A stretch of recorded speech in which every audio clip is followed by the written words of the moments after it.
प्रयोगों में तो आध्यात्मिकता का मतलब है नैतिक, धर्म का अर्थ है नीति, आत्मा की दृष्टि से पाली गई नीति धर्म है। इसलिए जिन वस्तुओं का निर्णय बालक, नौजवान और बूढ़े करते हैं और कर सकते हैं, इस कथा में उन्हीं वस्तुओं का समावेश होगा। अगर ऐसी कथा मैं तटस्थ भाव से निर्भिमान रहकर लिख सकूं, तो उसमें से दूसरे प्रयोग करने वालों को कुछ सामग्री मिले। इन प्रयोगों के बारे में मैं किसी भी प्रकार की संपूर्णता का दावा नहीं करता।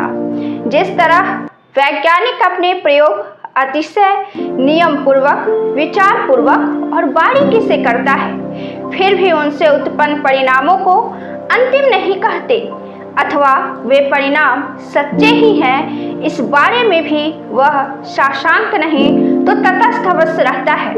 अपने प्रयोगों के विषय में मेरा भी वैसा ही दावा है।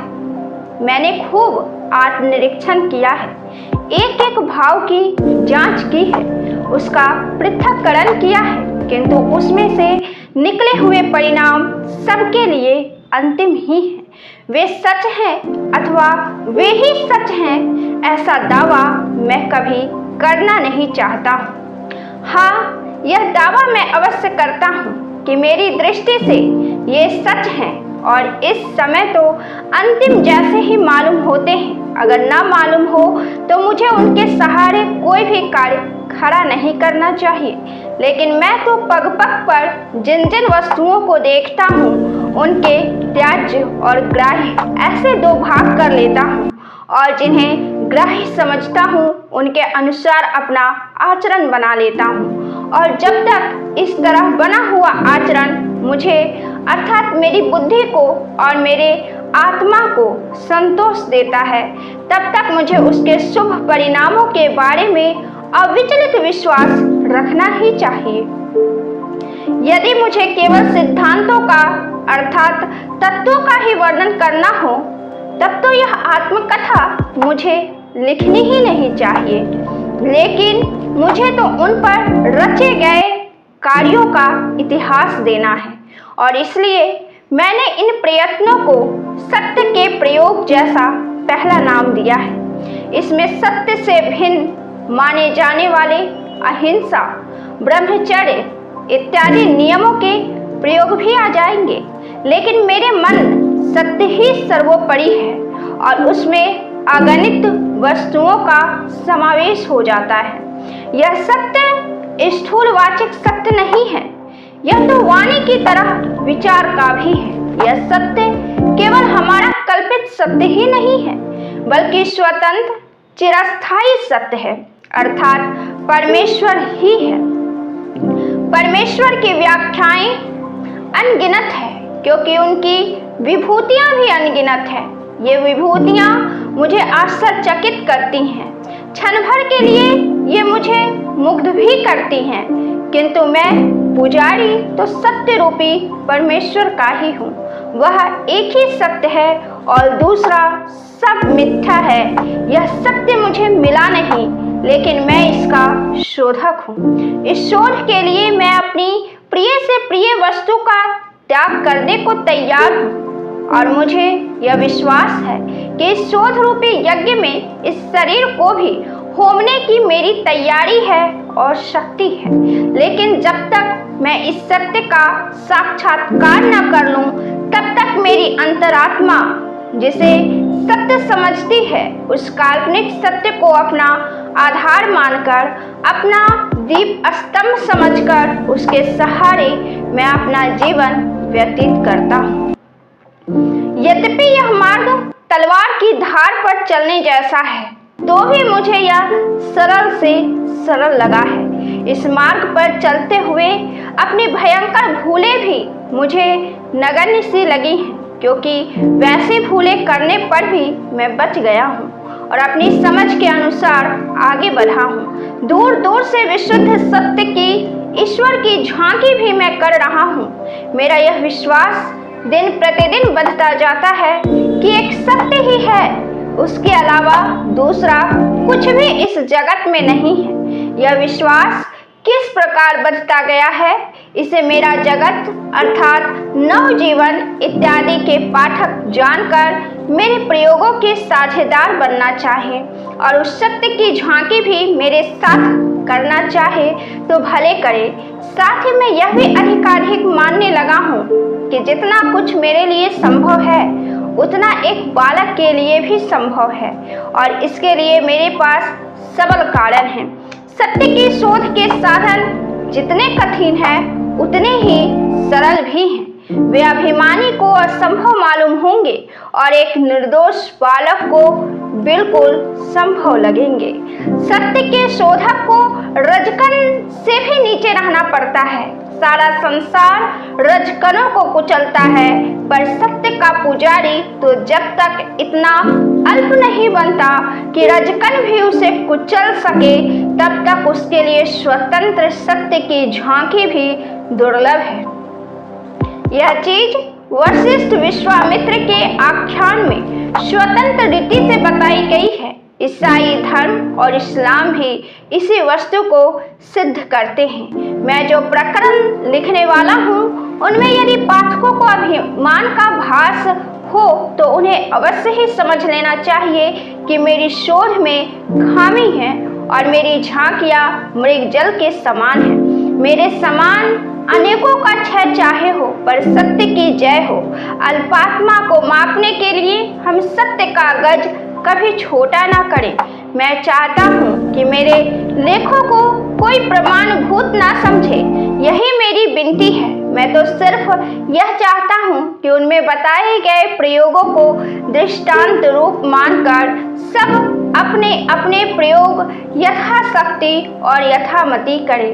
मुझे विश्वास है कि इस संकुचित क्षेत्र में आत्मकथा के मेरे लेखों से बहुत कुछ मिल सकेगा, क्योंकि कहने योग्य एक भी बात मैं छिपाऊंगा नहीं। मुझे आशा है कि मैं अपने दोषों का ख्याल पाठकों को पूरी तरह दे सकूंगा। मुझे सत्य के शास्त्रीय प्रयोगों का वर्णन करना है। मैं कितना भला हूँ इसका वर्णन करने की मेरी तनिक भी इच्छा नहीं है। जिस गज से स्वयं मैं अपने को मापना चाहता हूँ और जिसका उपयोग हम सबको अपने अपने विषय में करना चाहिए, उसके अनुसार तो मैं अवश्य कहूँगा कि मौसम कौन कुटिल खलकामी, जिन तनु दियो ताहि बिसराओ, ऐसे निम कहरामी। क्योंकि जिसे मैं संपूर्ण विश्वास के साथ अपने श्वासोच्छ्वास का स्वामी समझता हूँ, जिसे मैं अपने नमक का देने वाला मानता हूँ, उससे मैं अभी तक दूर हूँ। यह चीज मुझे प्रतिक्षण खटकती है। इसके कारण रूप अपने विचारों को मैं देख सकता हूँ पर उन्हें अभी तक निकाल नहीं पा रहा हूँ, परंतु इसे यही समाप्त करता हूँ। प्रस्तावना से मैं प्रयोग की कथा में नहीं उतर सकता, यह तो कथा प्रकरणों में ही मिलेगा। जान पड़ता है कि गांधी कुटुंब पहले तो पंसारी का धंधा करने वाला था, लेकिन मेरे दादा से लेकर पिछली 3 पीढ़ियों से वह दीवानगिरी करता रहा है। ऐसा मालूम होता है कि उत्तम चंद गांधी अथवा ओता गांधी टेक वाले थे। राजनीतिक खटपट के कारण उन्हें पोरबंदर छोड़ना पड़ा था और उन्होंने जूनागढ़ राज्य में आश्रय लिया था।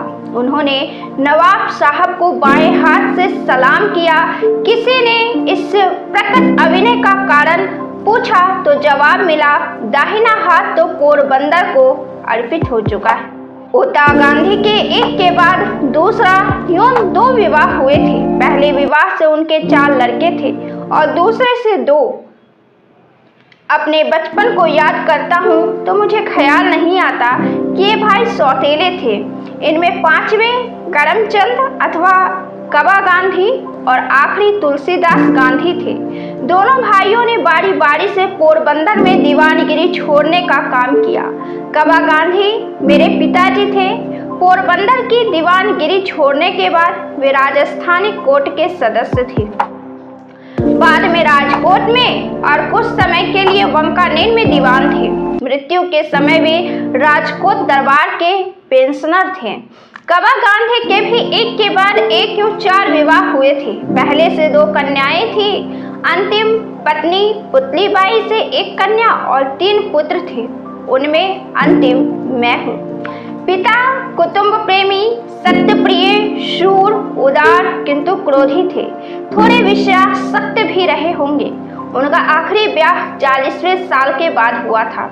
हमारे परिवार में और बाहर भी उनके विषय में यह धारणा थी कि वे रिश्वतखोरी से दूर भागते हैं और इसलिए शुद्ध न्याय करते हैं। राज्य के प्रति वे वफादार थे। एक बार प्रांत के किसी साहब ने राजकोट के ठाकुर साहब का अपमान किया था। पिताजी ने उसका विरोध किया। साहब नाराज हुए। कबा गांधी से माफी मांगने के लिए कहा। उन्होंने माफी मांगने से इनकार किया। फलस्वरूप कुछ घंटों के लिए उन्हें हवालात में भी रहना पड़ा। इस पर भी जब वे डिगे नहीं तो अंत में साहब ने उन्हें छोड़ देने का हुक्म दिया। पिताजी ने धन बटोरने का लोभ कभी नहीं किया। इस कारण हम भाइयों के लिए बहुत थोड़ी संपत्ति छोड़ गए थे। पिताजी की शिक्षा केवल अनुभव की थी। आजकल जिसे हम गुजरात की 5वीं किताब का ज्ञान कहते हैं, उतनी शिक्षा उन्हें मिली होगी। इतिहास भूगोल का ज्ञान तो बिल्कुल ही ना था। फिर भी उनका व्यवहारिक ज्ञान इतने ऊंचे दर्जे का था कि बारीक से बारीक सवालों को सुलझाने में अथवा 1000 आदमियों से काम लेने में भी उन्हें कोई कठिनाई नहीं होती थी। धार्मिक शिक्षा नहीं के बराबर थी, पर मंदिरों में जाने से और कथा वगैरह सुनने से जो धर्म ज्ञान असंख्य हिंदुओं को सहज भाव से मिलता रहता है, वह उनमें था। आखिर के साल में एक विद्वान ब्राह्मण की सलाह से, जो परिवार के मित्र थे, उन्होंने गीता पाठ शुरू किया था और रोज पूजा के समय वे थोड़े बहुत श्लोक ऊंचे स्वर से पाठ किया करते थे। मेरे मन पर यह छाप पड़ रही थी कि माता साध्वी स्त्री थी। वे बहुत श्रद्धालु भी थी। बिना पूजा पाठ के कभी भोजन ना करती। हमेशा हवेली, वैष्णव मंदिर जाया करती। जब से मैंने होश संभाला तब से मुझे याद नहीं पड़ता कि उन्होंने कभी चातुर्मास का व्रत तोड़ा हो। वे कठिन से कठिन व्रत शुरू करती और उन्हें निर्विघ्न पूरा करती। लिए हुए व्रतों को बीमार होने पर भी कभी न छोड़ती। ऐसे एक समय की मुझे याद है कि जब उन्होंने चंद्रायन का व्रत लिया था। व्रत के दिनों में वे बीमार पड़ी, पर व्रत नहीं छोड़ा। चतुर्मास में एक बार खाना तो उनके लिए सामान्य बात थी। इतने से संतोष न करके एक चौमासे में उन्होंने तीसरे दिन भोजन का व्रत लिया था।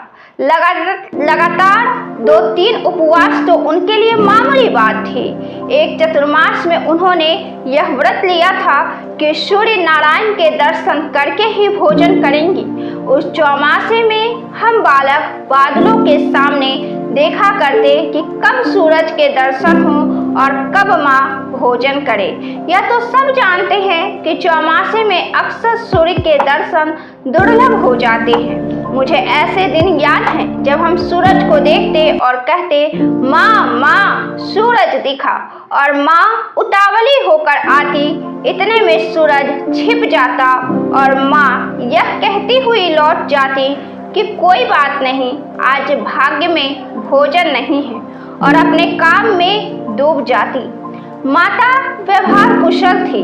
राज दरबार की सब बातें वे जानती थी। रनिवास में उनके बुद्धि की अच्छी कदर होती थी। मैं बालक था। कभी कभी माताजी मुझे भी अपने साथ दरबार गढ़ ले जाती थी। माँ साहब के साथ होने वाली बातों में से कुछ मुझे अभी तक याद है। इन माता पिता के घर में संवत 1925 की भादोवदी 12 के दिन अर्थात 2 अक्टूबर 1869 को पोरबंदर अथवा सुदामापुरी में मेरा जन्म हुआ। बचपन मेरा पोरबंदर में ही बीता। याद पड़ता है कि मुझे किसी पाठशाला में भर्ती किया गया था। मुश्किल से थोड़े पहाड़ी में सीखा था। मुझे सिर्फ इतना याद है कि मैं उस समय दूसरे लड़कों के साथ अपने शिक्षकों को गाली देना सीखा था और कुछ याद नहीं पड़ता। इस पर से मैं अंदाज लगाता हूँ कि मेरी बुद्धि मंद रही होगी और स्मरण शक्ति उन पंक्तियों के कच्चे पापड़ जैसी होंगी जिन्हें हम बालक गाया करते थे। वे पंक्तियां मुझे यहाँ देनी ही चाहिए। एकड़े एक पापड़ सेक, पापड़ कच्चो स्पेस मारो स्पेस। पहली खाली जगह में मास्टर का नाम होता था, उसे मैं अमर करना नहीं चाहता। दूसरी खाली जगह में छोड़ी हुई गाली रहती थी जिसे भरने की आवश्यकता नहीं।